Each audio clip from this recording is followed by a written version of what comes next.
Good morning and welcome to your Tuesday, May 21st market news update.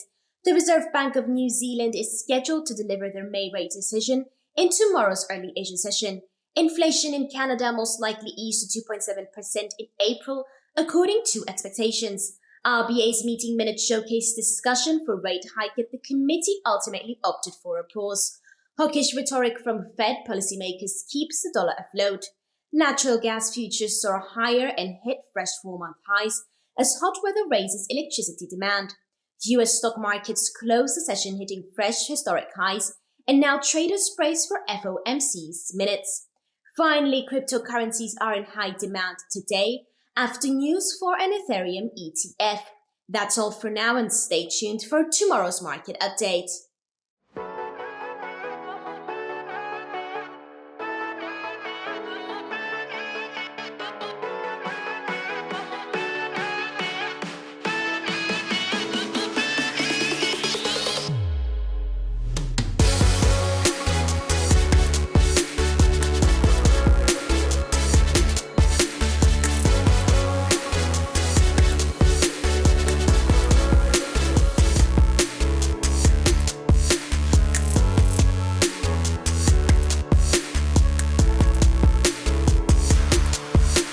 Hi everybody and welcome to another daily presentation. This is the market overview for the 21st of May of 2024, and these are the key events that you should familiarize yourself before starting your own trading day.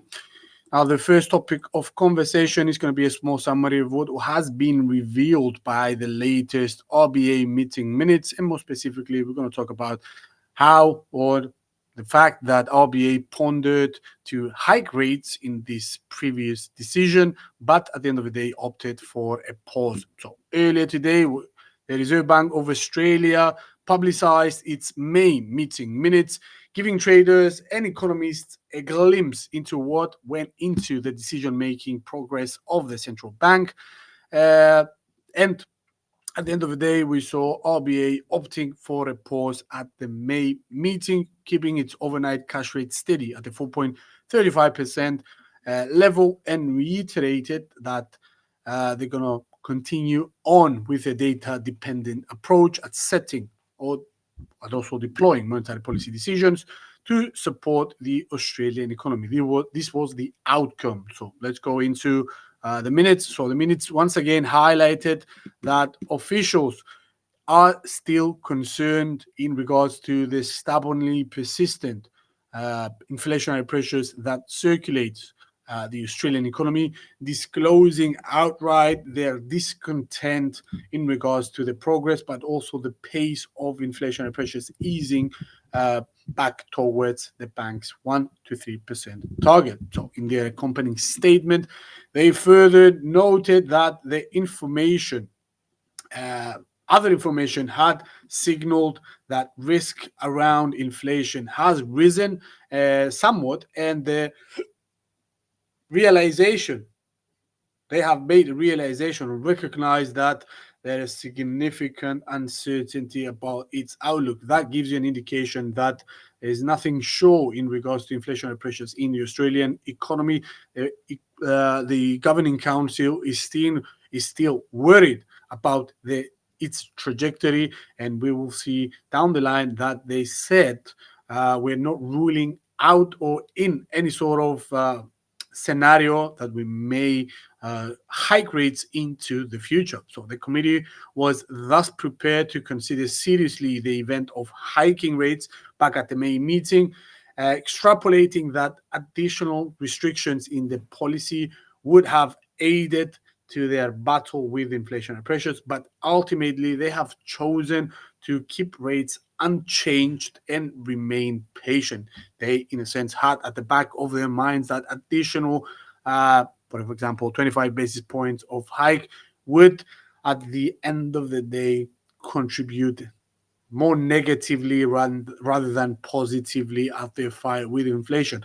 They nevertheless stated that they are not ruling out in or out any further changes in their cash target. So this creates a hawkish tone or a hawkish environment surrounding RBA's policymakers' views going into the future. So policymakers alluded that an additional round of tightening may have done more harm than good, noting that a hike at this point in time runs the risk of adding more strain on both the consumption but also the growth front of the already struggling Australian economy. And this is a common theme across many major economies, Western economies more specifically. So the Aussie has weakened slightly post the release of these meeting minutes, yet the reaction appears to be stemming from slightly stronger United States dollar, and the Aussie dollar hovers around and about 0.6650 level, close to 5-month highs. So shall we receive some sort of positive developments in regards, for example, on the inflation front, but also on the employment front of the Australian economy? We will reasonably expect to see the Aussie strengthening even further from here, taking into consideration that it's going to be a fact that the dollar is going to weaken even further and capitalize, or at least supercharge this ascent. For the time being, that's all we have to say about RBA. Let's move on to the next topic of conversation, which is going to be about the RBNZ's interest rate decision, which is inbound in tomorrow's session. So in tomorrow's early Asian session, Kiwi traders will tune in for the Reserve Bank of New Zealand's monetary policy decision in order to get a better grasp on the future trajectory of the antipodian currency, but also the trajectory of the nation's policy rates. So since the start of May, we saw the New Zealand dollar, the Kiwi, rebounding from a 6-month low and appreciating by more than 4% against the United States dollar. And the pair is currently revolving around the 0.61 dollar range, as we see the greenback showcasing slight signs of weakness and experiencing outflows after a slightly cooler CPI print last week. So in regards to the decision, market foresees that the central bank will extend the pause of its tightening cycle for the 7th consecutive meeting and keep the official cash rate steady and unchanged at the 5.5% level near 15-year highs, as price pressures, inflation, is still higher than the bank's 1 to 3% target. Again, common theme across major economies here. So headline inflation in New Zealand was reported to have eased to the 4% in the first quarter of 2024, according to the latest data, and recording a cool down from the 4.7% level that was recorded on the prior quarter, Q4 of 2023. At the end of the day, this event or this data update relieved some stress off RBNZ policymakers' shoulders now. Economic growth and the strength of the labor market, however, are broadcasting signs of distress, which is going to be, according, at least from our point of view, is going to be contributing more, or is going to be gaining much more weight in the decision-making process of the RBNZ policymakers in the next meeting that's going to take place in June. So 2 consecutive quarters on, we're talking about growth here, 2 consecutive quarters of negative GDP growth has now triggered what we call a technical recession definition, and pressuring indirectly policymakers to consider the possibility of abandoning their aggressive tightening practices much sooner than originally expected in order to allow the economy to breathe.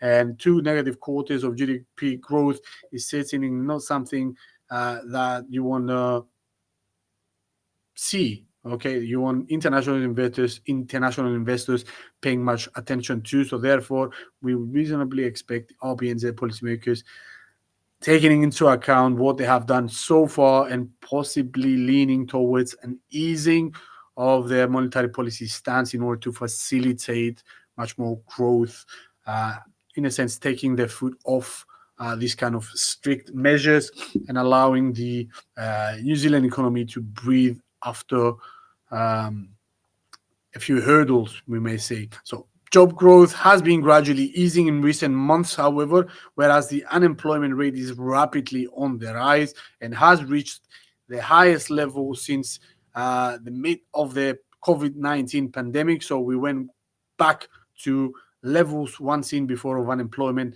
last seen in 2021, hitting the 4.2% level. And it has been a gradual, steady rise of the unemployment rate. This is certainly nothing good for the labor market of the New Zealand economy. Now, on top of this, the trajectory of wage growth is going to be another issue that may trouble policymakers, as it has eased slightly from the 2023 year high of the 4.5% to the 3.8% level in the first quarter of 2023. So we see slowdown, yes, of inflationary pressures. However, on the growth front and employment market front, we see slight deterioration, which shall it accelerate, that is going to create severe problems for the New Zealand economy. So the latest meetings, however, showcase that the OCR, the overnight cash rate, needs to stay at restrictive levels for longer in order to make sure that inflationary pressures move back towards the bank's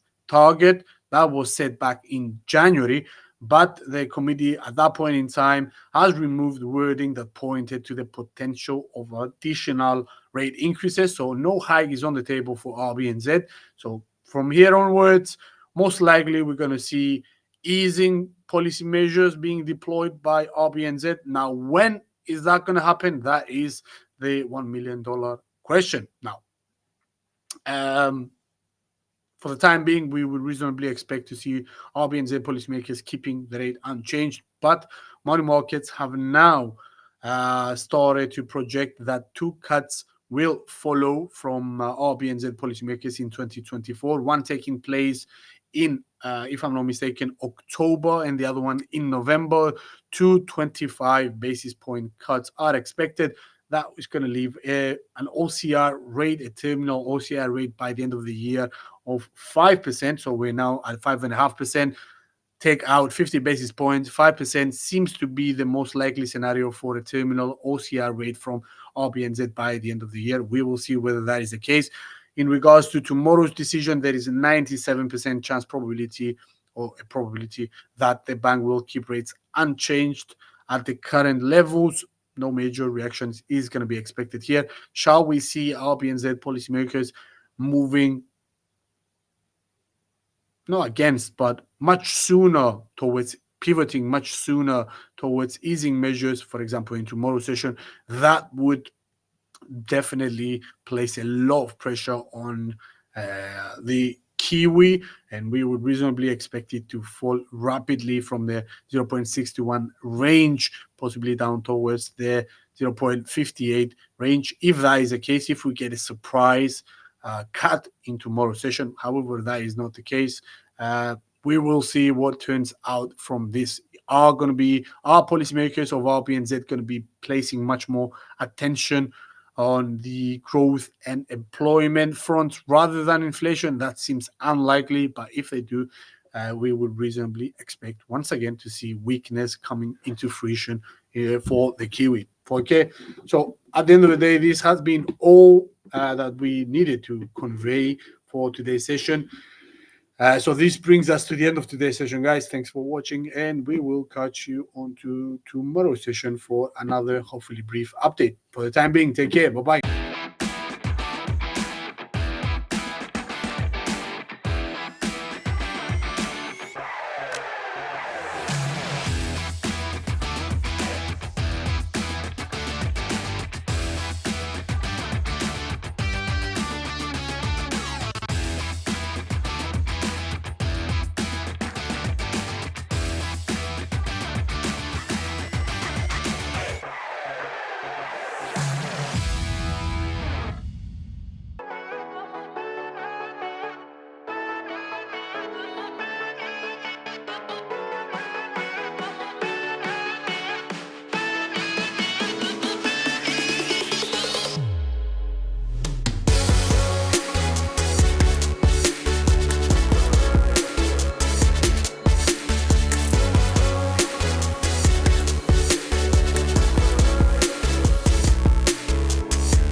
Hello. Hi, everybody.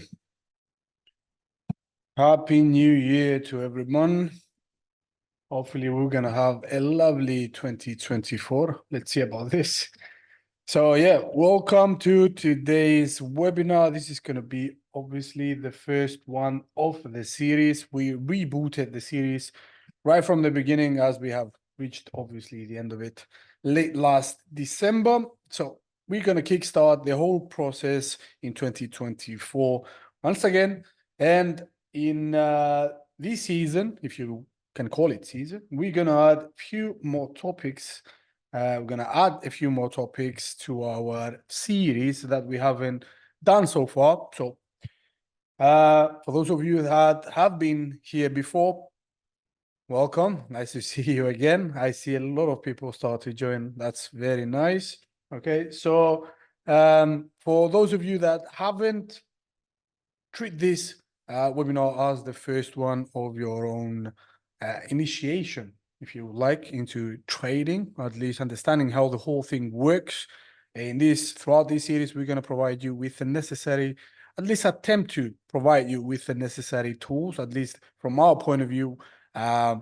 What are the most useful tools that you need to have in your arsenal when you want to go at trading? So we're going to cover a lot of topics. We're going to go over a few on a much more deeper level, if you would like. We're going to cover some on a much more superficial level, mainly because they are extremely simple to understand. If there is any need to go any deeper on all those aforementioned topics, we will upon your request. But for the time being, the session or the series is going to be scheduled much like we have in the past. So we're going to introduce a new topic each and every week. And by the end of 3 months, you could be deemed as quote unquote ready to embark on your journey on trading. Okay. Obviously, you're going to have to do a lot of studying on your own. But yeah, the topics that we will introduce today serve as the main pillars, okay, of trading. You have to understand how the whole thing works first. We're going to introduce concepts of how the market is actually working. We're going to introduce a few ways of how you can, if you like, reduce the noise and find much more easily your way through the markets. Okay, so we're going to introduce topics in regards to both technical analysis and fundamental analysis.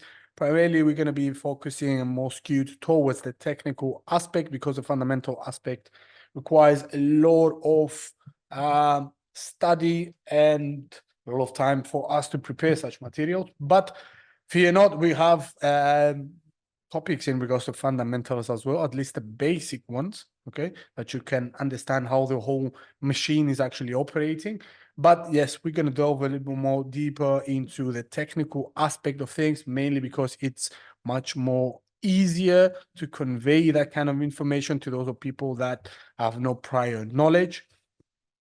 And we're going to cover topics from, for example, identifying specific chart patterns, okay, how you can use them in your own benefit. We're going to introduce the basic tools that a trader needs to have in order to be successful at trading.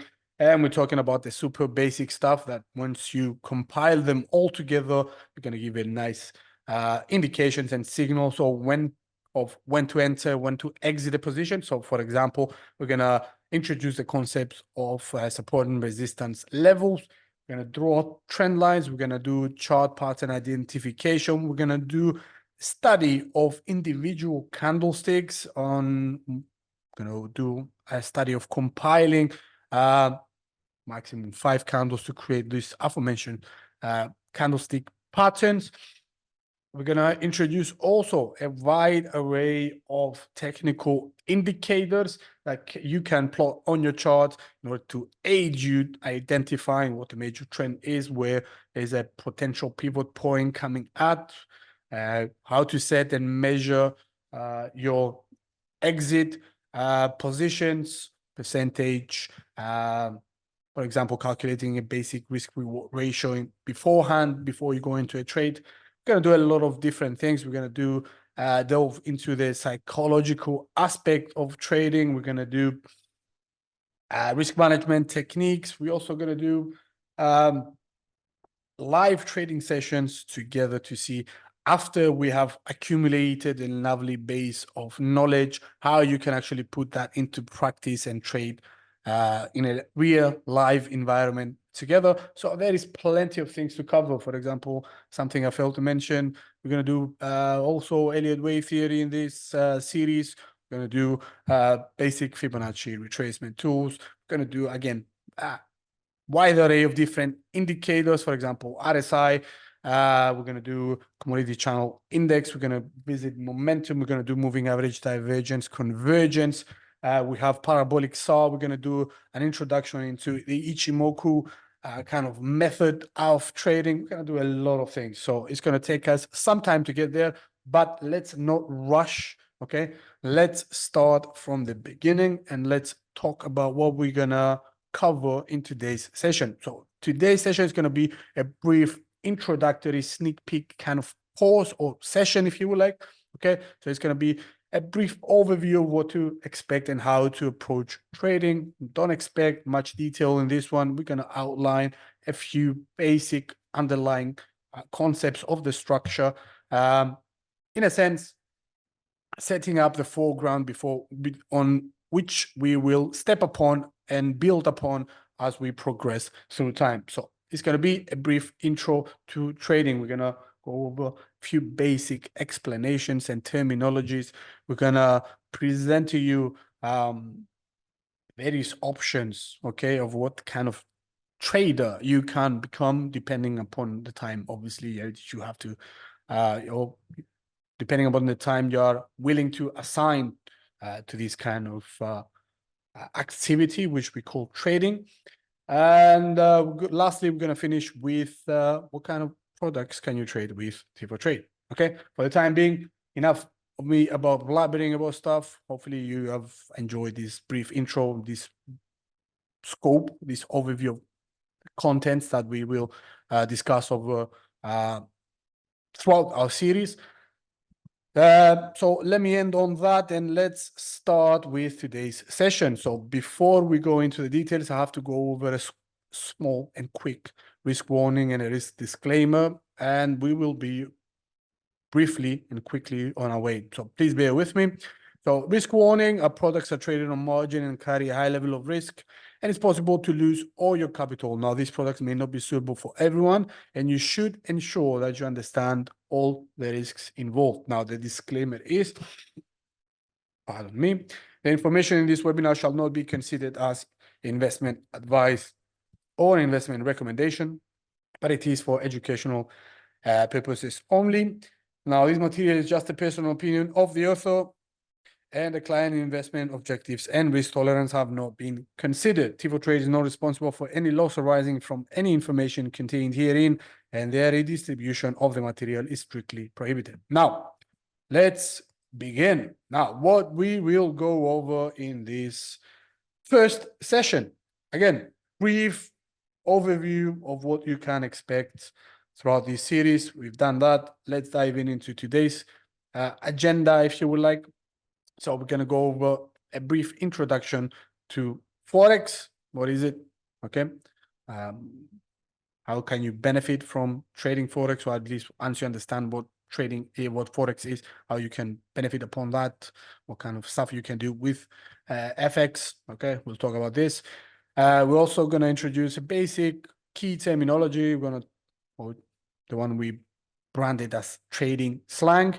Then we're going to visit a few questions that are not primarily constructed for giving answers, but more like enticing you to think about at your own time, for example, how much time you need to trade, or what kind of trader you can become, or what are the different types or approaches towards trading. These are open-ended questions. Treat them like what ifs, okay? And answer, in a sense, by yourself. It's kind of subjective to ask these questions, but the answer is going to be obviously tailor-made for yourself once you answer those questions yourself. Okay. So, and lastly, we're going to close with what kind of products you can trade with T4Trade. Okay. So, beginning with an intro into Forex. Okay. What is Forex and how does it work? Okay. A term is in a nutshell, for the Forex term in a nutshell is in a sense refers to the exchange of one currency, okay, to another foreign currency. Okay, so it's a exchange between two currencies. Obviously, the one is going to be the one you are actually holding in your own country, depending on where you are in the world. For example, if you're in India, it's going to be the Indian rupee. If you're in the United States, that's going to be the United States dollar. If you're in Europe, depending upon where you are, for example, if you're in Norway, you're going to have the Norwegian krona. If you're in Spain, you're going to have euro. If you're in Switzerland, you're going to have a Swiss franc. So there is a wide array of different currencies out there.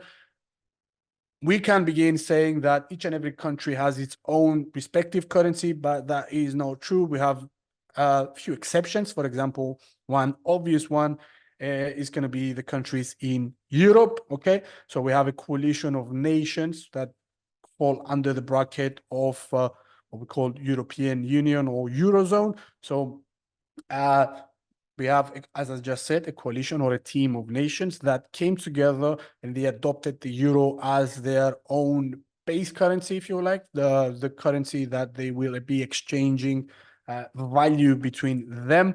Okay, some European nations that are in the continent of Europe are not actually have not adopted the euro, and they hold on to their own countries' currencies, the one that been having since whatever X amount period of time they have.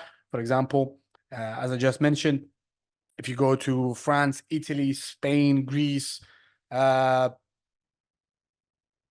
many other countries as well, they have which are primarily based in Eurozone, you have the euro as their exchange kind of value. The fiat currency is the euro that they use to exchange value, whereas countries that are in Europe, in the continent of the European continent in general, they do not have the euro. They have not adopted the euro, and the ones we just mentioned, for example, the Norwegian krona, the Swedish krona, the Polish zloty is another one, Swiss franc is another one. You have a different many countries that hold on to their own country's currency, whereas you have others that brand it together. But as a general rule, you have countries have their own respective currency that they are actually exchanging with other nations for their own respective purposes. For example, basic one is going to be trade. Okay, so in a sense, Forex is an acronym, and you can clearly see that from the second line here, which is Forex, in a sense, means foreign exchange. Okay, so changing your own currency, own country's currency, the one that you actually go by day to day and buy stuff to survive. Okay, and you exchange that kind of currency for whatever reason, either you're traveling or you're doing business with some other foreign country. You exchange your base currency with the other country's currency, and that is the reason why we have the Forex market. Facilitates this exchange, or at least gives you the interrelationships between countries' currencies, because they are intimately tied with trading. So therefore, if I need to buy something that is manufactured in, for example, the UK, the United Kingdom, I will have to pay that manufacturer, okay, in its local currency, which is the British pound. I'm currently, for example, holding euro. Okay, so I need to know the exchange rate of euro with the British pound, euro GBP, in order to do and facilitate my transaction. Okay, so in a sense, if I want to buy something, I'm going to sell, for example, if I'm holding euro, I'm going to sell the euro in order to buy the British pound in order to facilitate that transaction. And he has the guy that is actually providing me with the manufactured goods, from the UK, he or she has to sell the British pound and buy euro in a sense to facilitate that kind of trade. Okay, so that is in a sense, in a nutshell, what foreign exchange is. So exchange rates or FX rates state the price of exchanging one currency into another currency at any given moment. So you need to understand here that there is an aspect of time, a component of time that we need to address. Okay, so for each and every moment in time, you have a different exchange rate between two countries or two currencies, much more accurately. Okay, so that fluctuation between the price, okay, the quoted price of that specific pair, changes depending upon the economic, socio-political, and geopolitical kind of events, okay, that influence these kind of exchange rates. Okay, so the time dimension needs to be addressed. For example, if I want to exchange something currently and I'm holding euro with someone in the US, I need to obviously take note of the euro USD FX rate. Okay, so I need to buy something now, and the price of buying something now, okay, is going to change. I mean, the exchange rate is going to change from time to time. Okay, so there is a time dimension that I need to take into consideration. Okay, and in this, we're talking about from a broader perspective. In the FX market, this is what you, in a sense, are attempting to profit upon. These fluctuations at any given direction between the interrelationships of two currencies, which we call FX rates. Okay, so for example, if the UK economy is performing much better than the European continent's economy, Eurozone's economy, you will reasonably expect to see the pound strengthening in regards to the euro. Okay, so much stronger pound against the euro. And you see this kind of interrelationship, this snapshot being taken care of each and every second, minute, hour, day, week, month, year, etc. So you're gonna have a fluctuating price depending on the specific events that are actually taking place at that point in time. Okay, that is in a sense what affects the FX rates of countries, and this is what in trading we are attempting to capitalize upon if we need, and only if we make a correct assessment to see you know what, we expect to see the European continent bouncing and okay, and outperforming the UK economy. Therefore, we expect the euro to outperform the pound. Therefore, we go long or we buy euro and sell pound in order to capitalize on this difference. Okay, so fear not, we're gonna delve a little bit more deeper as we progress throughout the series. For the time being, these are the basic stuff that you need to have in the back of your mind in order to understand how and why we have an FX market. Okay, so fun facts about the FX market: foreign exchange market is open 24 hours a day and 5 days a week, and the forex market is the most liquid market out there with around $6.6 trillion of turnover each and every day. So therefore, there's plenty of opportunities to capitalize upon, okay, when it comes to trading, speculating, whether the FX rate of two currencies is going to go up or down depending on the economic outlook.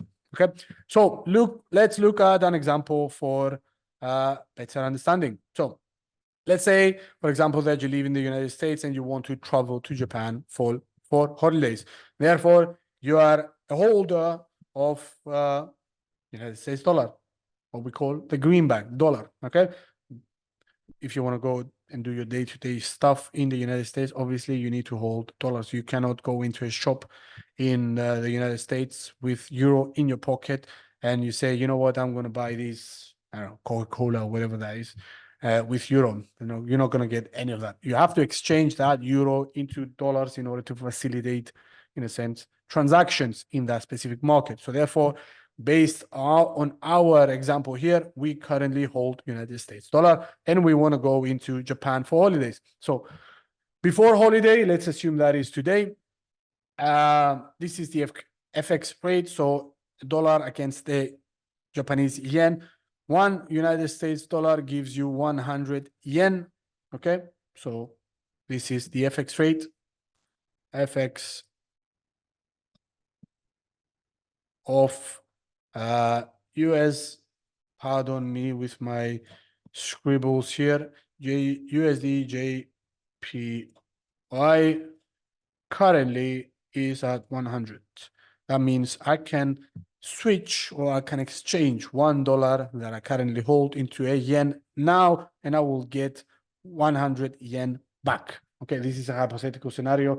The actual FX rate between dollar and yen is currently somewhere around the 140 something, 45, 6, 7, 8 range, somewhere in there. Okay, so this is for purposes of simplistic understanding of what we're talking about with FX rates here. Okay, so dollar yen pair is currently at 100. So let's just say we went to Japan. Basically, before we go into Japan, we say we wanted to switch and use $1,000 in order to get the respective yen for our time that we will spend there and facilitate transactions. Okay, so we use $1,000, okay, at the current rate, which is $100 per 100 yen per dollar. So we have 1,000 yen in our pockets right now, and we board into the plane and we go to Japan. Okay, so we are currently have flown into Japan, and assume this is day 2. Okay, so day 2, we have $100,000, 100,000 yen in our pockets. We go and do our stuff. We buy, go out and dine, have fine sushi and sashimi, and we drink sake and all that kind of stuff. Okay, we have fun. We do karaoke and all that kind of lovely stuff.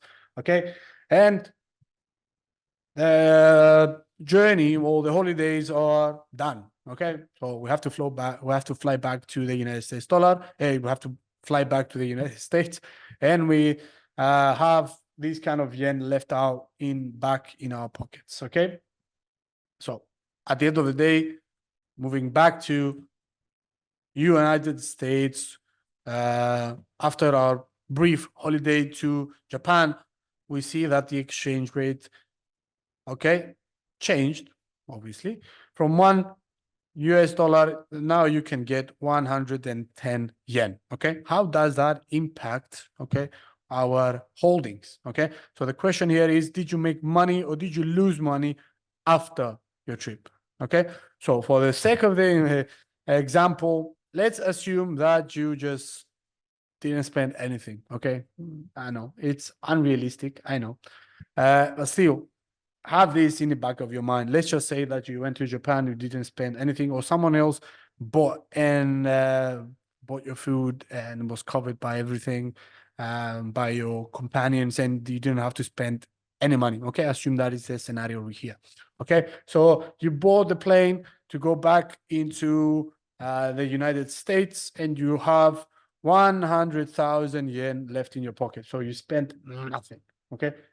Hopefully, I would love to have this kind of trip, but I wouldn't have to pay anything, and someone else does it for me, and I take the money back just like it is intact. Assume this is the scenario.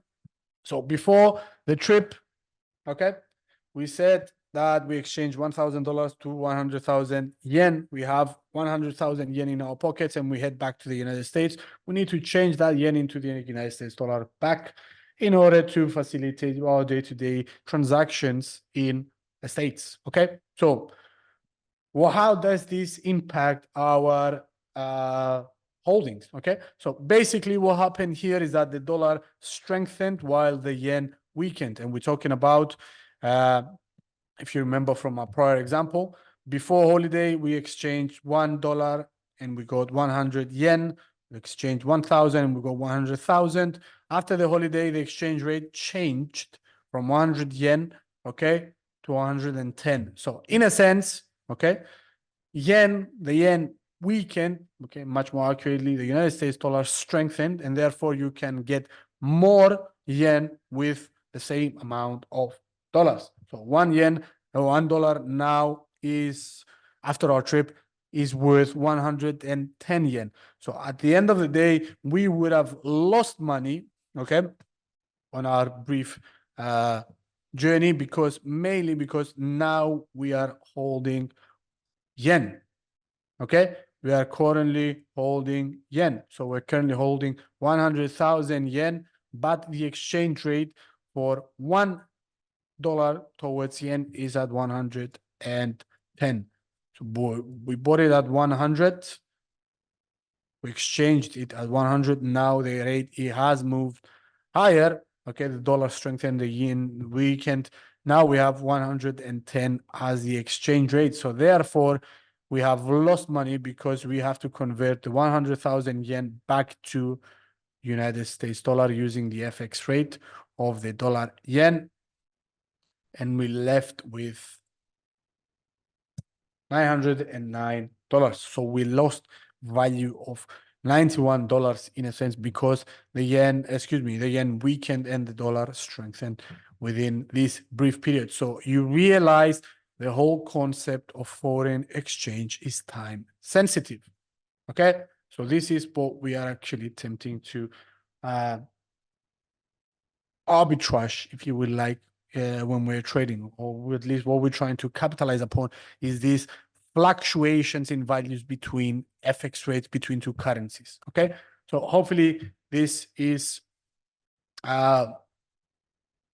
understandable from your side. It's a super simple example, and we will if not, we will cover a few more examples in the near future to understand, okay, how the whole thing turns out. Now, what happened and in a sense pushed the FX rate from 100 to 110 yen per dollar? That's a question for a different time. As I mentioned in the intro, you have a wide array of different components or different underlying factors that are contributing towards the fluctuation of these exchange rates, mainly due upon economic news releases and the gauge between what's going on between the two economies. You also have monetary policy practices. You have growth and employment statistics coming out frequently. These what we call financial and economic data coming out, which fluctuates depending upon the wider economic environment. These geopolitical events also are something else that affects the performance of FX rates or the relationship between two countries' currencies. There are a wide array of different parameters that are actually influencing, and these are what we're going to be studying much more closely in order to gain a competitive advantage and stay on top of our trading strategy or journey or plans or whatever you want to call it. Okay, so enough about how you calculate FX, what is FX, how do you use them, why you use them, how FX rates are calculated. Let's move on to the next topic, which is going to be key terminologies, key trading slang that you may or may not hear if you are starting your journey in regards to trading. You're going to have a lot of people throwing out terminologies and lingo that you don't understand. Here, we're going to view a few that you may need to familiarize yourself with. Okay, so let's begin with long and short. In a sense, long and short are different ways of saying buying, or selling something. So long and short are primarily indications of the direction that you or whoever else around you or trader around you is throwing at you. Okay, so you might encounter someone saying, "Oh, I went long Euro USD at 107." Okay, so what does that even mean? Okay, going long means buying, okay, in a sense, the contract of Euro USD, okay, a pair, the FX rate of Euro USD. So in a sense, when you're buying something, you are hoping, okay, at least you are assessing that in the near future or whatever the amount of time you are actually holding behind your head, okay, that you are betting that the Euro against the United States dollar is going to strengthen, and therefore you're going to have a stronger FX rate. For example, if you if you go long Euro USD at 107, 1.07, okay, for the sake of simplistic scenario providing here, okay, in a sense, when you go long, you buy this kind of contract expecting that it's going to rise higher than the price that you have bought it. So 107, you expect to make money by going long, assessing or assuming that the price action is going to move to 108, 110 or whatever that is in order to close the position and make money. Okay, going short, in a sense, you, for example, think that the price or the price of Apple, okay, is currently overvalued, and you think for whatever reason that Apple is not gonna perform as well in the near future. Therefore, you expect its share price to fall, given this very simplistic, crude and bland way of looking at things, that they're gonna underperform in the next, I don't know, month, 2, 3, 4 months. Okay, therefore you're going short. Okay, meaning that you are selling.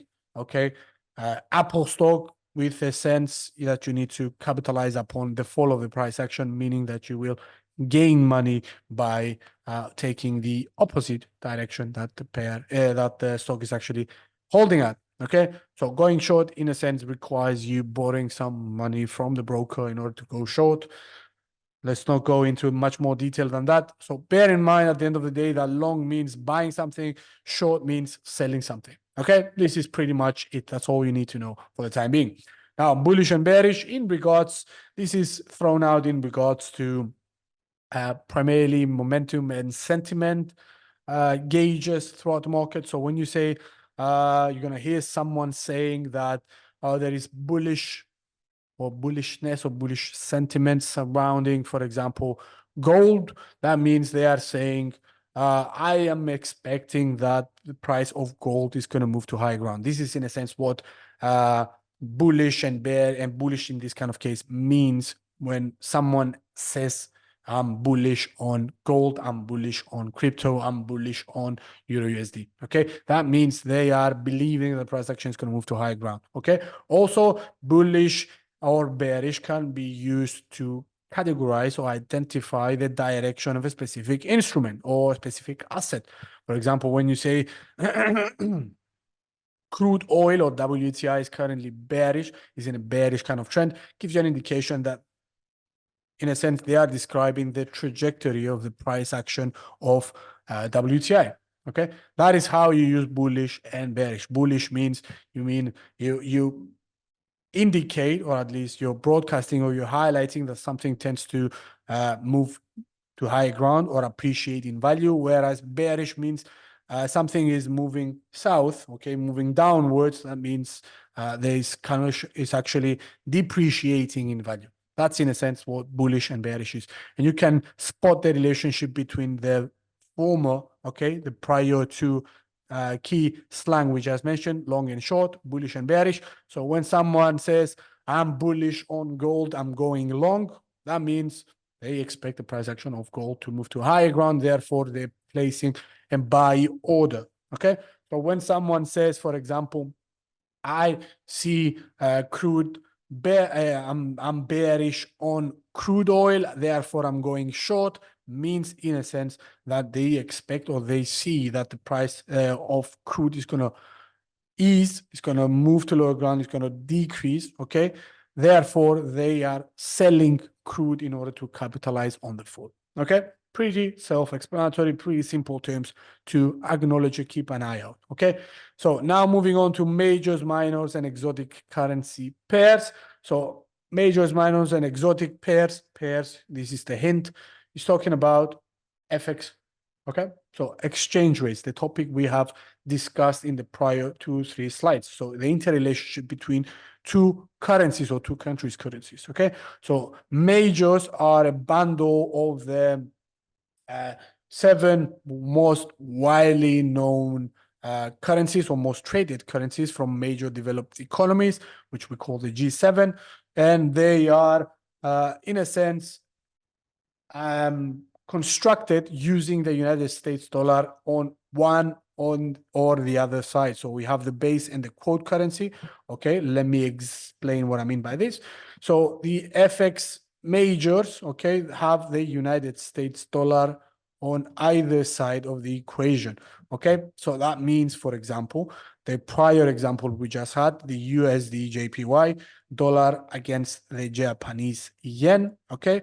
This is a major pair because the United States dollar is considered by the international community as the, or would you reasonably brand this as the world's leading method or fiat currency of exchanging value, okay? Or at least the currency that most settlements are taking place around. So United States dollar, okay, is a major currency, is the world's leading safe haven asset currency, if you would like, okay? And you have, in contrast, okay, the relationship between the other major economies, which are Japan's, we're talking about the yen, you have the euro, and this is going to be the other side of the equation. You're going to see what I mean right now. Okay. So when I said earlier on, you can find the dollar, okay, on major pairs on either side. So this is what we call the one side and what the other. So base and quote. Okay. Base currency and the quote currency. In this kind of case, you have the United States dollar, okay, on the quote currency, whereas you have the euro on the base. Okay. Never mind about this. At the end of the day, this is the relationship between two currencies. In this kind of case, you have the dollar against the United States, against the Japanese yen. And in this case, you have the euro against the United States dollar. So it's a relationship between two different currencies. Okay. So other currencies that you will find under the bracket of majors is going to be the, for example, the Australian dollar. So AUD. You're going to have the Canadian dollar, or the loonie, what we call loonie, okay? Okay, so you have, again, Japanese yen. Also, you have the euro, and you have also the, which did we leave out? GBP, the British pound, and you also have CHF, which is the Swiss franc. So you have 1, 2, 3, 4, 5, 6. Some people like to use the New Zealand dollar as well in their majors. Point of discussion, point of debate. At the end of the day, who cares? Okay, so majors, you can consider these. And remember, all these, okay, are going against the United States dollar. The United States dollar is on either the base or the quote side of this equation. Okay, those are what we call the major pair currencies. Okay, so the minors are, in a sense, interrelationships without the US dollar in them. Okay, so in a sense, you can have the Aussie against the Japanese yen, or the euro against the GBP. Oh my days, this is horrible. Yep. This is B, this is P. Okay. So Great Britain's pound. So we're talking about the currency for the United Kingdom. Okay. So you're going to have Euro GBP as another minor. Also remember that minors are called crosses. Yep. Okay. Mainly because you have this kind of intermingling or the crossing between all the other major economies, kind of currencies, without, okay, the United States dollar on either side. Okay, so crosses are, for example, in this kind of case, you are going to have GBP against the Swiss franc, or the euro against the New Zealand dollar, or the Canadian dollar against the euro. It's going to be euro CAD, etc. So something that these are relationships that do not include the United States dollar in the pair, but they are of major economies. And you're going to have the last category, which are what we call exotics. Okay, so exotic currency pairs are pairs that are formed mainly with the United States dollar, but they do not have all these included in here. Okay, can you see my mouse? Hopefully you can see my mouse. FX, exotic currency pairs most of the time have the dollar or one side, okay, either base, either quote. This is the base. Let me just make it as clear as I can. And quote, Okay, we're talking about on which side. My handwriting is horrible. Okay, so they have the United States Solar on one side, either the base or the quote side of the pair, but they are including none of these we just mentioned here. So the question is, what are they having? For example, an exotic pair can be the dollar, okay, USD against the Turkish lira, so TRY, or the dollar against the Norwegian krona, so you're gonna have NOK, or you're gonna have the dollar against the Indian rupee, so INR, or you can have, for example, the dollar against the Singaporean dollar, so what is it? DG, SGD, Singaporean dollar, or you're gonna have, for example, the South African rand, which is the ZAR. Okay, so exotic pairs are currency pairs between two. Are pairs between two currencies. One is going to be the United States dollar, and the other is going to be one of minor or emerging kind of market. For example, South Africa, you can have Saudi Arabia, you can have Indonesia, you can have Argentina, you can have, I don't know, Chinese yuan for some reason is called an exotic currency pair, not in my books, but still. But yeah, this is in a sense the basic categorization of majors, minors, and exotic currency pairs. Okay, so these are the rules that you need to remember. If you don't have good recollection of what I just mentioned, you can go briefly onto your MT4 platform or whatever platform you can use. Okay, so you go on to your market watch. Okay, if you control and press the control button and M, you're gonna get the market watch, and you can see all those kind of pairs there. You can right click on that lovely list. You can go to the symbols selection, press on symbols, and you're gonna see this categorization of majors, minors, exotic currency pairs, which are falling under which kind of category for you to have just brief, I don't know,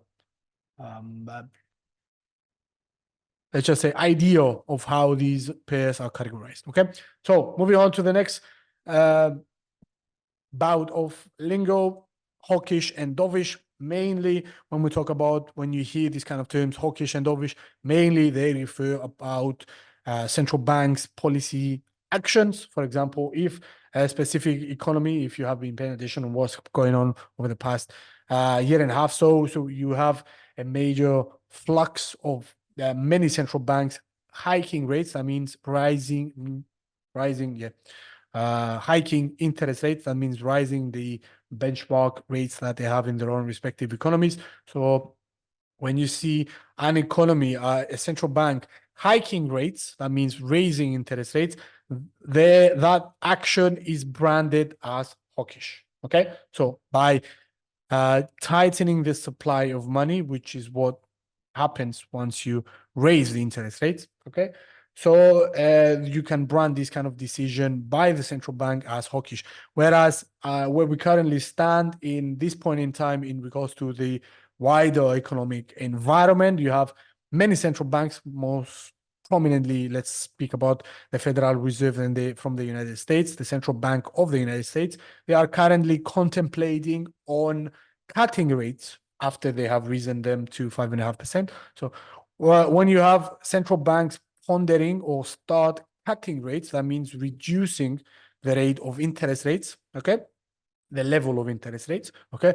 You tend to brand this kind of action, the reduction of interest rates, as dovish, okay? So that's good for the economy. You're gonna see stock market rising and all that kind of lovely stuff. We're not gonna discuss them right now because I can't speak about this for 2 hours. Let's not go into this. Let's stick to the simple stuff, okay? So hawkish means, in a sense, are attempts to describe aggressive tightening actions by central banks, whereas dovish is much more looser.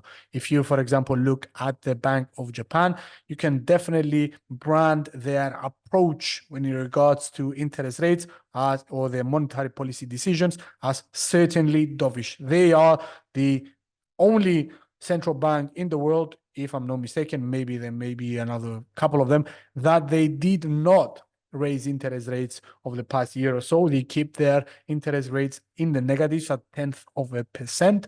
That means they're definitely a dovish central bank, or the policy actions are certainly dovish in comparison to other central banks that they have been raising interest rates. For example, ECB, the European Central Bank, or the Bank of England, etc., etc., etc.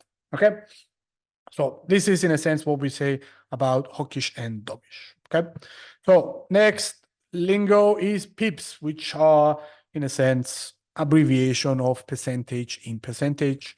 You're going to see what I mean by this right now. So it refers to the exchanges in the fourth decimal place of any major currency, or any given currency pair anyway, with the exception of the yen, which is quoted at the second decimal. So the yen is, you can find the current price of yen somewhere around this kind of range. I can't really remember exactly. You will not have any other decimal places in comparison, for example, with, let me do this, USD, please bear with me, JPY, in comparison with, for example, Euro USD, which you, if you pull up the bid and ask the price currently that you can buy or sell this kind of pair, you're going to see that is denominated in 4 decimal places. Okay, 1, 2, 3, 4. Okay, sometimes you may add the pipette, which is the 5th. Okay, so for the time being, we're talking about pips. So when we say about pips, we're talking about this one right here. Okay, so any change, okay, in the fourth, 1, 2, 3, 4, fourth decimal place of any major currency pair, exception the Japanese yen. Okay, so pip stands for percentage in percentage. Okay, that's why I said this. Okay, so it's a percent. Pips in a sense measure the percentage change of the percentage change of any given price action. So for example, when you see traders say, okay, that price of whatever instrument, whatever FX pair you're actually looking at increased by 1 pip, okay, they mean it went up by this much. Okay, so when I say Euro USD moved north, okay, gained 1 pip, okay, that means is that is in a sense that the price, the FX rate of Euro USD, okay, currently right now, and in a second. So now you can see the price action moving by 1 pip higher. Now the price action of now the actual rate of exchange between the euro and the United States dollar is at this. It moved by 1 pip. So you add 1 unit to the fourth, 1, 2, 3, 4 decimal place of that specific FX pair, which is in our case Euro USD. Okay, if we say it went up by 10 pips, that means the price action, the current price is this. Okay, so 2, 3, 4. Okay, so 10. Okay, 10 pips is what we call 1 point. Okay, so remember, 10 pips equals 1 point. Okay, that's pretty much it. Something else to remember. If I say, for example, at the time of a specific release, for example, okay, NFP comes out and it's bad, okay, and you see the dollar index, okay, or the Euro USD, okay, and you see there's bad news coming out for the United States economy, you expect the Euro USD as a pair to move to higher ground, mainly because the dollar is going to weaken. Therefore, if I say at the time of the release, NFP has lost 300 pips, what does it mean? And you assume that the price action is right here at the time of the release. And after the release, it has moved north by 300 pips. That means this has changed to what? Okay, so this is 1 pip. Okay, that is 10 points. Okay, so this, you add 300 to this. So the new price is this. Okay, pretty self-explanatory. Okay, enough about pips. Super simple to understand. Moving on to the next slide, to our next key lingo. It's going to be about safe haven. Okay, safe haven, in a sense, is a term that we describe assets or instruments in the financial markets that are proven to hold on to their value in times of despair or in times of geopolitical risk or in times of recession. Okay, there are certain safe haven assets that traders or investors move their money towards to in order to safeguard from unfavorable market conditions. Okay, this is pretty much what it means. Safe haven. Okay, says it in the word. For example, if we have, I don't know, war starting out as we have in Middle East currently with Israel and Hamas, okay, and possibly we can see this kind of flare up of tensions between Lebanon as well, and you have the Houthis in no, Oman. What is it? Yemen. Okay. The Houthis in Yemen, and you have Iran as well, having trouble with their own bombings during about 2 days ago. You can see the flare up tensions for a wider conflict in the Middle East.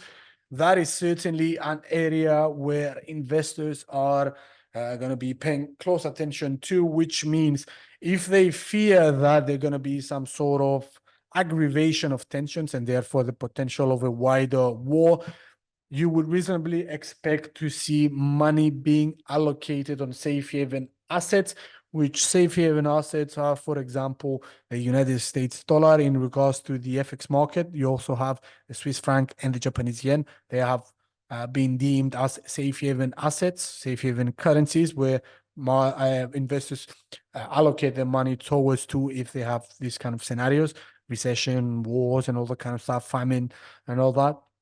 And you have also another safe haven asset that has been favored by investors in this kind of dire times, which is gold. Okay, gold is moving to higher ground, or gold is appreciating due to the higher demand in times of geopolitical unrest, war, famine, economic distress, recessions, and all that kind of stuff.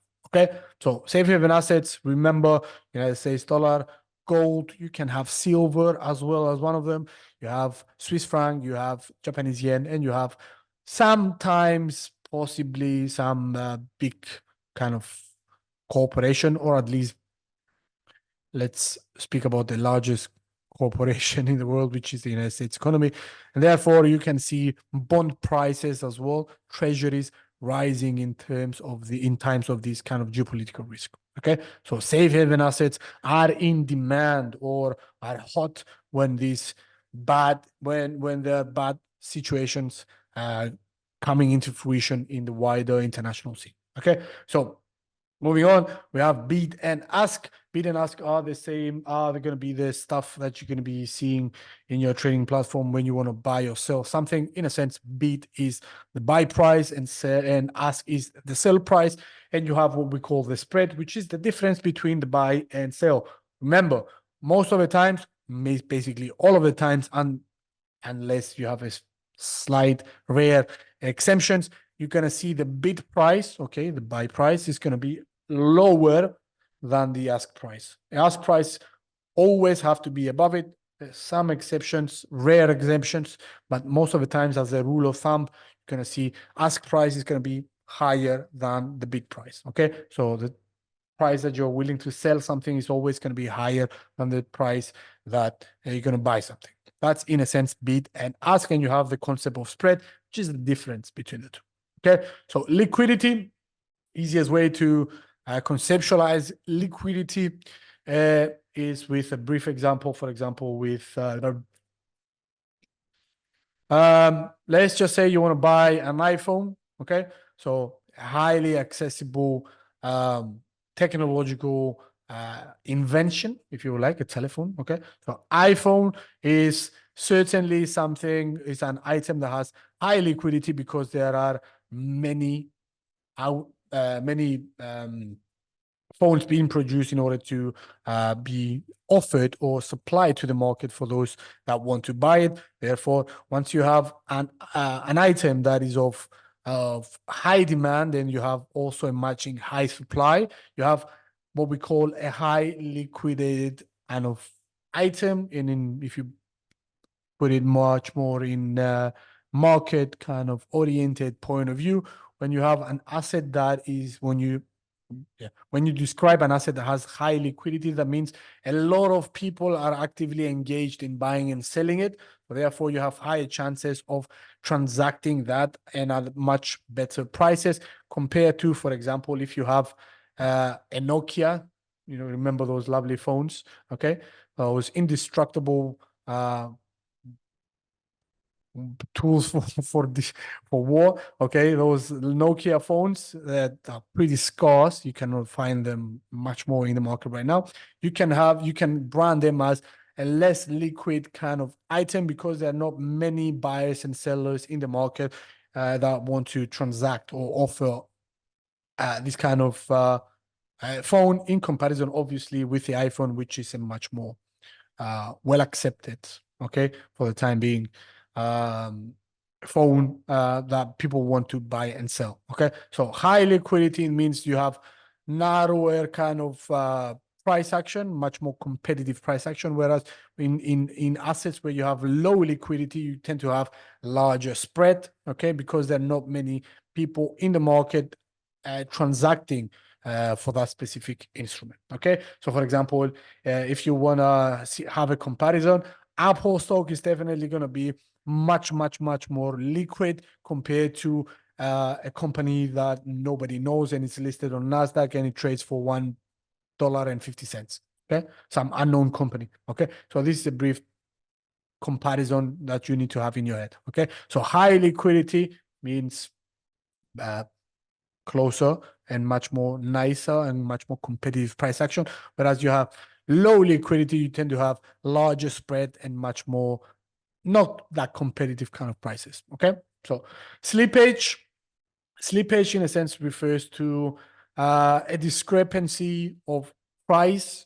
Okay, let me explain what I mean by this. For example, you want to buy Apple stock, okay, and it's currently assumed that it's traded at $200. Okay, so whenever you are in the market and you want to buy something, okay, in your trading platform, and you press on the buy and you say, I want to buy this at market price right now, which is at $200.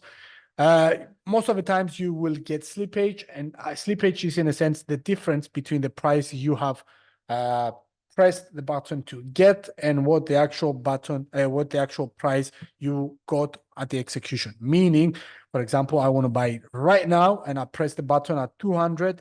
By the time I press the button to 200 and you have a market order, remember this, a market order, you may not get 200, you may get the $200.02. Okay, so in a sense, you're gonna have positive slippage. That means you have bought that specific stock, Apple in this kind of case, at $200.02 rather than the 200 that you press the button at that point in time. Okay, slippage is something that you will find in many occasions in futures markets. For example, if you're trading indices, if you're trading stocks, if you're trading commodities, if you're trading FX, whatever that might be, you're going to get slippage. Sometimes you're going to get a better price, you're going to have negative slippage. Sometimes you're going to get positive, and could be most of the times you could get zero slippage. That means you press the button at 200 and you get the 200 execution. Okay, no slippage. So remember briefly, you can have positive slippage, negative slippage, and zero slippage. Okay, something super technical, but still it's something that you come across when you start to trade. Okay, lastly, let's talk about risk on and risk off. when you hear someone say, the equity traders have put on their risk on hats, okay, that means, in a sense, they are willing to undertake much more risk. Therefore, they are much more speculative. They're much more aggressive in buying or selling something, okay? That means that tends to lead in some sort of rallies or some sort of falls in price action, steep price action, falls and rallies. Okay. Whereas in comparison, when you hear someone say risk off approach or risk off mode has been triggered or has been adopted, means they are much more careful and cautious in entering the market, and they undertake much more, not sophisticated, but much more prudent and much more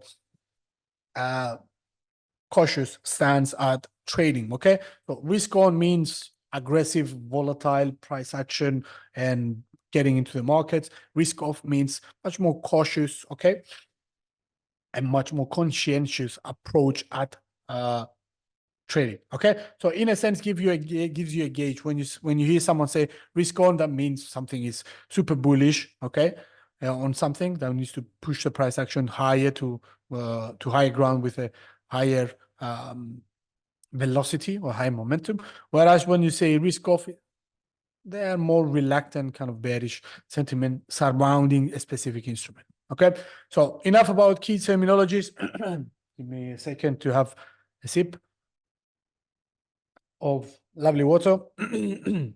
So moving on to the next, we went past our time. Let's wrap this up a little bit quick. Okay, so how much time? I'm going to ask a question here. It's an open-ended question. This is a subjective question, and the answer is going to be obviously subjective, because you need to ask yourselves this kind of question and come up to the conclusion. I cannot tell you what kind of trader you will become or how much time you will be allocating on your own trading. I'm not in any sort of control of what you do, obviously. So the question here is an open-ended question, treated like a what-if kind of question. I'm here to introduce you a few modes of or ways of approaching trading in regards to what kind of strategies, what kind of type of trader you could become, depending on these parameters I'm just going to introduce right now. So how much time do you need to trade? It's certainly up to you as an individual. Okay, so it varies from trader to trader, obviously, and we will discuss excuse me, why does it vary? Okay, you can say, what is this kind of question? It's pretty self-explanatory. Nevertheless, I'm going to go over it. Okay, so it depends on the time you are willing to spend trading each and every day, and what kind of trading style will you adopt in order to fit your work schedule, assuming that you work. If you don't, fair enough. If you want, for example, to dedicate all your waking up time at trading the markets, you could you could take or undertake the scalping kind of route, which in a sense, scalpers are entering the market and exiting the market at super short time frames. For example, they can be holding the position open for 30, 40 seconds, 1 minute, nevertheless more than 3 minutes. Okay, so this is what we call scalping trading or scalping activity, when you have traders entering and exiting the market mainly around financial news releases that have some sort of high volatility in order to capitalize upon that. So scalper most of the time tends to have a heavy workload, if you would like. They spend a lot of time on a daily basis looking at charts, looking at price action and trading. Okay, so you need a lot of time to actually apply and implement this kind of technique and this type of trading. Okay, so it requires a lot of man hours to do this kind of thing, or woman hours. Let's be inclusive in this kind of age. Okay, so another type of trader is a day trader who enters and exits positions within the day. So that trade might be opened, for example, at 10 o'clock in the morning and could be closed at 11, 12, or for example, afternoon. Okay. That's how a day trader might do his trading. Okay. Might hold the position open for much longer, obviously, compared to a scalper.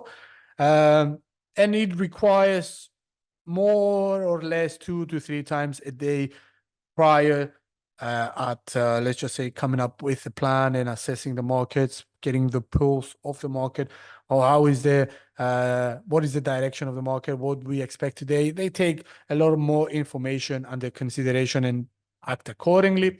Whereas in contrast to the first two, you have the swing trader, what we call a swing trader, who undertakes his assessment or trading plans. They take time, half an hour, 1 hour per day, in order to see if his position, his or her position, is actually on track. Swing traders normally have a position open for mainly 1, 2, 3 weeks, something like this. They essentially capture the waves of the price action. It obviously takes much less time compared to the scalper that needs to be glued to his screen from within a trading session of each and every day, or the trader or the day trader that needs to be paying also close attention to what's going on within the day. Swing traders, they are performing on a much longer kind of time scale. So in a sense, they may be entering, may be opening up their charts and doing their analysis or keeping up with the markets, for example, for an hour a day, in order to see what has changed, because they're trading the macro, quote unquote, macro kind of trends, the intermediate kind of trends, rather than the day trends that scalper and the day trader are actually performing upon.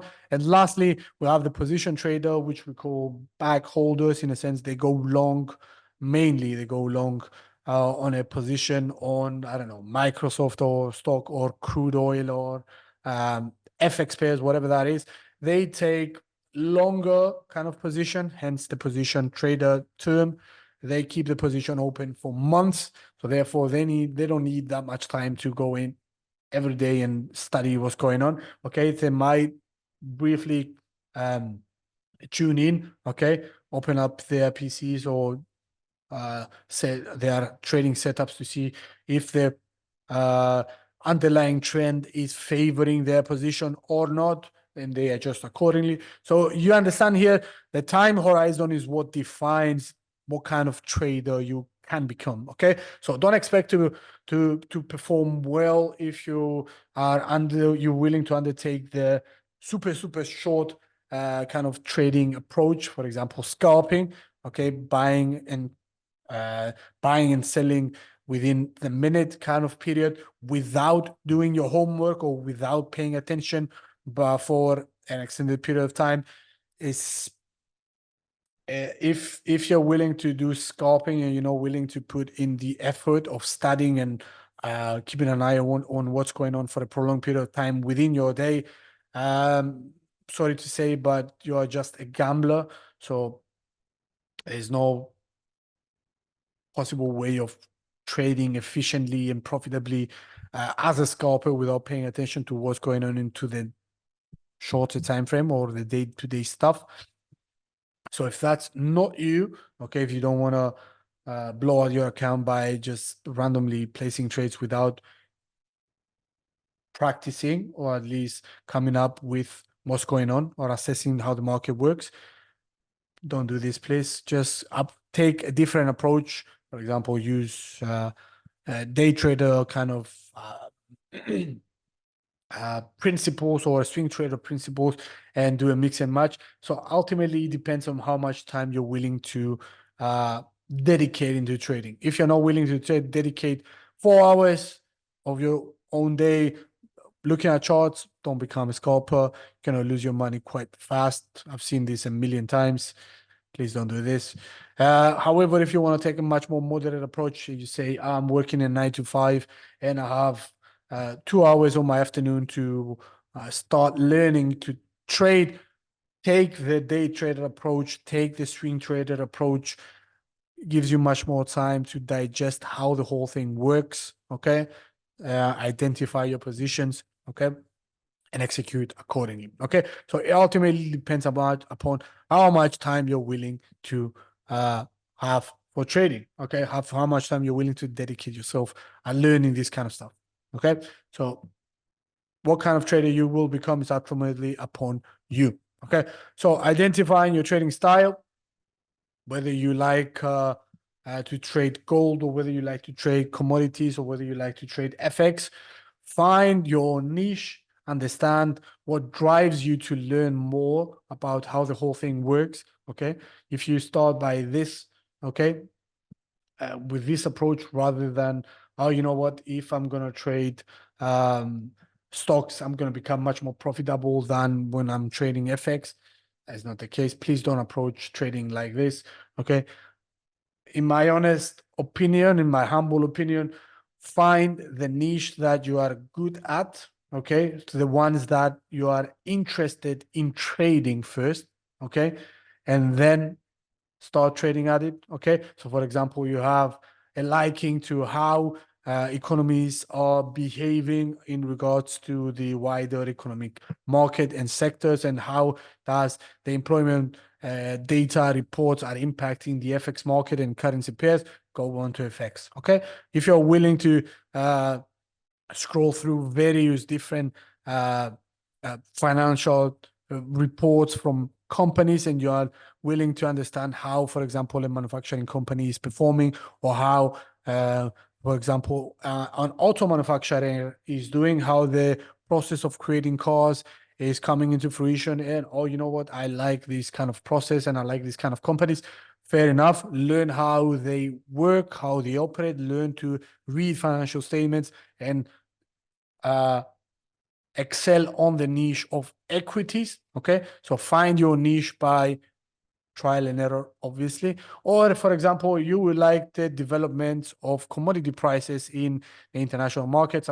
You like to see what kind of effect does geopolitical factors have on the price of oil? What kind of price action, what kind of price influence does, for example, a war has on crude? Learn those kind of dynamics and trade crude rather than opening blindly positions on FX or on precious metals or on equities. So in a sense, find your niche. It's helpful to identify what interests you the most first and stick to your strength at the beginning. And from there on, once you master this kind of bracket of assets, for example, commodities, move on to different ones, okay? Find your niche first and then add on different stuff to your trading strategy, okay?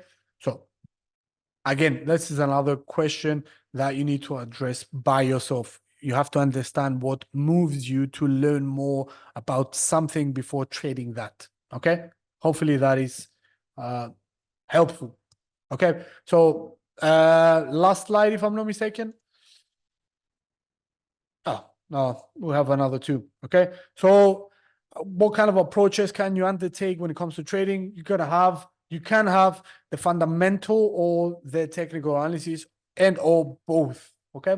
So what is fundamental analysis? Fundamental analysis looks at, in a sense, the macroeconomic factors that affect countries and therefore their respective currencies, and utilizes the economic calendar and financial news releases. This is fundamental analysis in regards to FX market. You can do fundamental analysis on stocks as well and commodities as well. In a sense, fundamental analysis looks at news releases and financial releases and economic releases of different aspects of the economy, and therefore from there you gauge or you assess how that will impact the trajectory of any given asset you are currently studying, okay?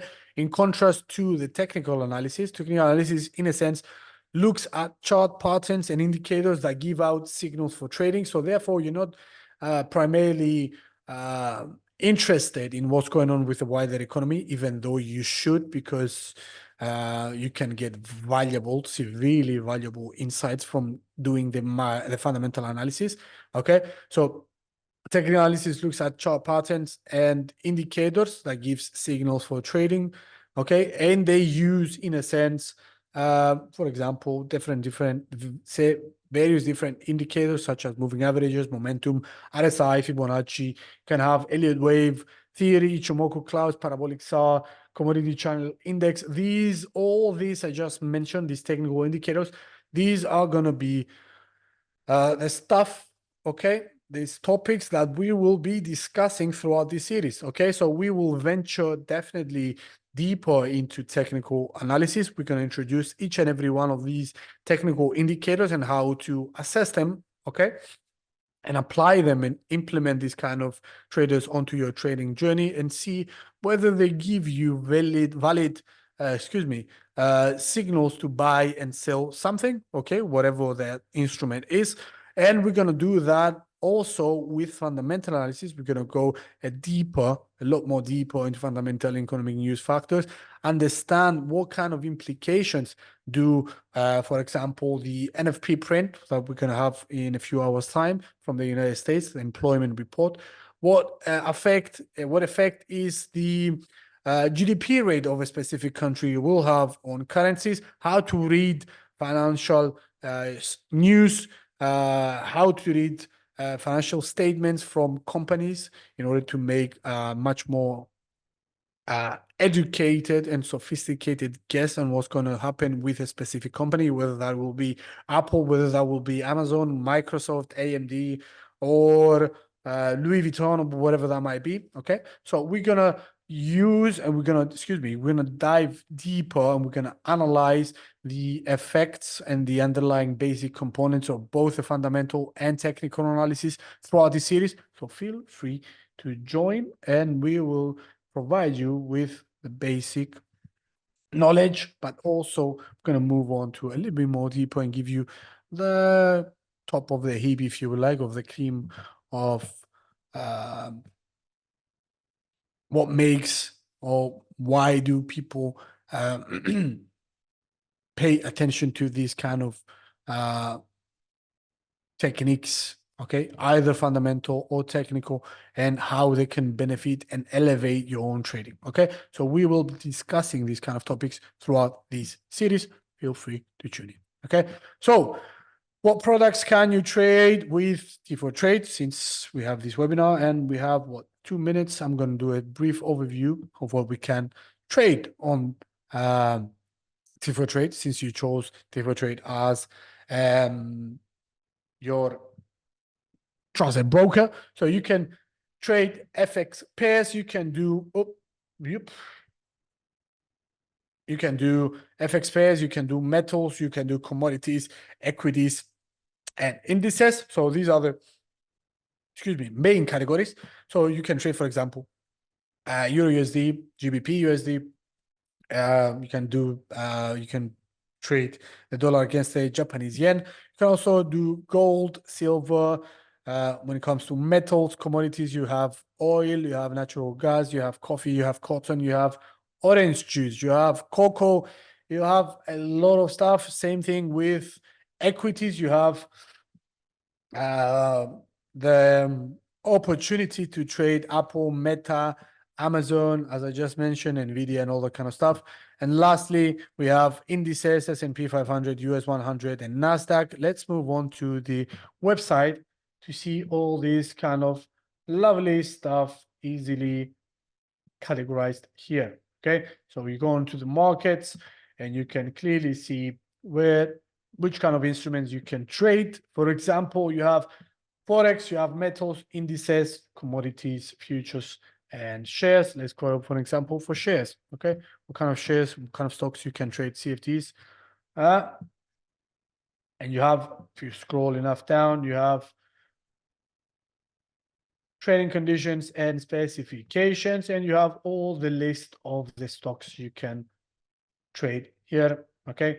As well as the minimum spread and the margin that is required for you to trade, okay? So also you have this lovely function here, T4Trade LiveTV. I present on a daily basis the economic and news releases coming out, daily commentary of what to expect throughout the day, what happened during yesterday's session, and what to expect. We also give a lovely projections of what is going to happen into the coming period. So feel free to join whenever you see fit and get your lovely updates. Okay. For the time being, this has been the end of today's session, guys. Thanks for watching, and we'll catch you on to next week for another session, okay, where we're going to be discussing technical analysis principles. We're going to do a brief intro into technical analysis. Okay, for the time being, thanks for watching. Take care. Bye-bye.